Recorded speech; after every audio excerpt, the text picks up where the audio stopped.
Hi, it's Fia. Welcome to Love Letter. So again, yes, meron na tayo ulit. No, meron tayong babasahin na love letter.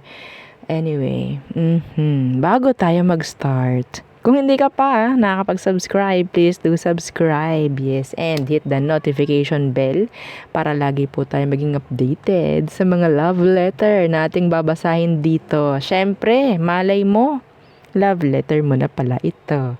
Okay, so again, yes. So, okay, medyo mahaba-haba ito, no? Medyo mahaba-haba, pero, yeah, syempre, binabasa ko muna. Okay, titingnan ko kung talagang pwede kong banggitin lahat, o diba? Anyway, so, umpisahan na natin.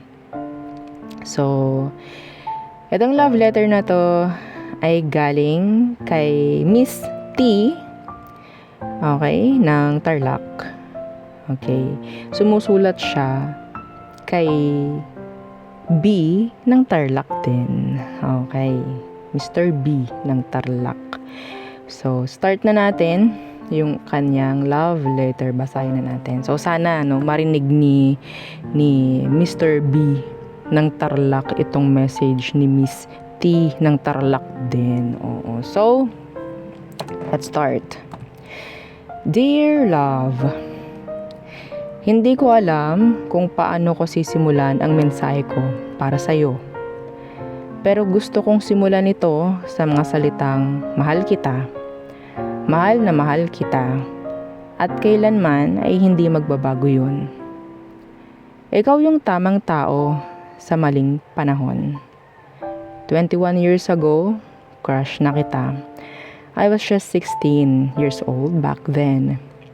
That time, alam kong may asawa ka na at mga anak. Madalas kitang nakikita sa daan. Pero ini-ignore ko lang feelings ko sa'yo dahil alam kong kasal ka na at sobrang bata ko pa noon.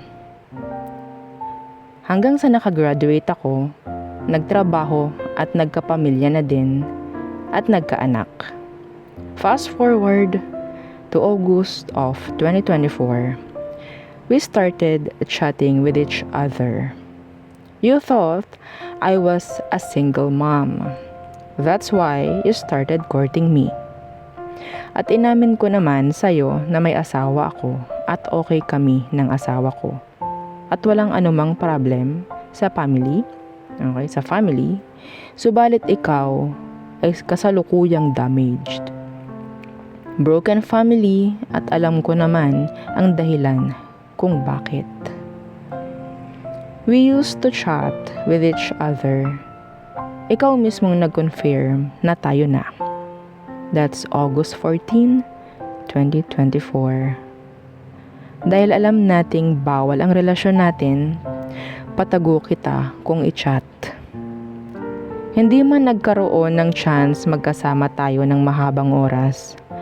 Matagal na nga ang 20 minutes nung nagkita tayo dahil nga baka mahuli ako ng asawa ko. At kahit alam mong may asawa na ako at anak, ay pinipilit mo pa ring puntahan ako sa amin kahit sa maikling oras lang at masaya na tayo. Hanggang dumating yung kinakatakutan natin, ang may malaman ng asawa ko. At dahil doon, napilitan tayong i-block ang isa't isa kahit masakit at mahirap para sa akin. Pinipilit kong maging masaya sa araw-araw at magpanggap na normal lang ang lahat, lalo na sa mga anak ko. Sarili ko lang ang nakakaalam at patago ako kung umiyak. Kung marinig mo man ang sulat kong ito, gusto kong malaman mo kung gaano kita kamahal mula noon hanggang ngayon. Nabuhay yung feelings kong matagal kong tinago para sa'yo. Ngayon, mag 6 months na tayong walang communication. Walang balita sa isa't isa at 6 na buwan na din akong nahihirapan. Paano ko malalampasan to? Bigla ka na lang hindi nagparamdam. Maraming gabi kitang napapanaginipan at walang araw, oras o minuto na hindi kita naiisip. Minsan, hindi makakonsentrate sa trabaho dahil sa kakaisip sa'yo. Ilang beses din akong gumawa ng dummy account para ma-stalk ka. Makita ka pero hindi na kita ma-search. Lagi kong binabasa yung mga old chats natin para maalala ang mga gandang napag-usapan natin. Mga I love you mo, andun pa din. Kapag namimiss kita, paulit-ulit kong binabasa ang mga chats mo at pilit na dinaramdam ang pagmamahal natin sa isa't isa. Siguro, kagustuhan ng Diyos na magkalayo tayo dahil sa mata niya at sa mata ng tao. Bawal ang relasyon natin. Pero umaasa pa din ako na mamahalin mo pa din ako. Maghihintay ka sa akin at hindi magbabago ang pagmamahal mo para sa akin. Kahit sa kabila nun, alam kong imposible dahil sa sitwasyon ko. Mananatili ka pa din sa aking puso't isipan. Patuloy ko pa din babalikan yung mga panahong magkausap tayo at 20 minutes lang kung magkita. Hindi ka mawawala sa puso at isipan ko. I know it's unfair sa asawa ko, pero hindi ko kayang dayain ang sarili ko. Mahal na mahal kita, B.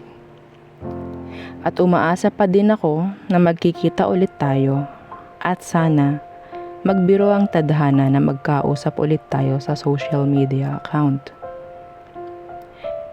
Add mo ako sa dummy account ko at ibalik natin yung dati. Hanggang dito na lang ang sulat ko, mahal ko. Mananatili akong nagmamahal sa'yo, pero sa ngayon, hayaan na muna natin siguro ang tadhana.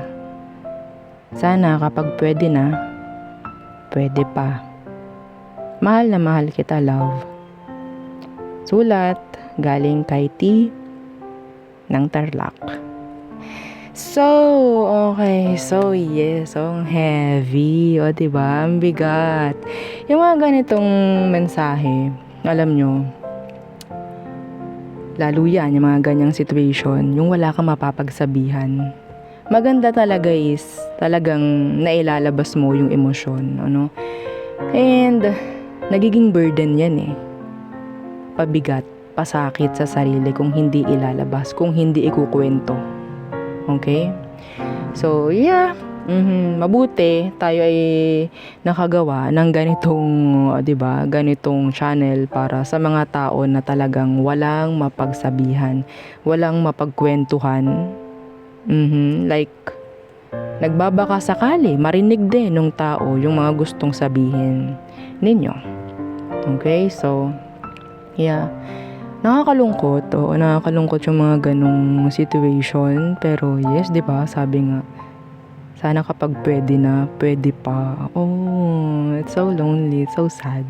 Anyway, so, yeah, again, kung meron kayong mga mensahe na gusto niyo ipaabot, no, sa inyong mga special someone, sa mga naka-block na dyan, gawin yung way itong love letter para inyong may express yung inyong mga gustong sabihin sa kanila. So, yes, again, yeah, this is Fia, and this is Love Letter. Thank you. Goodbye.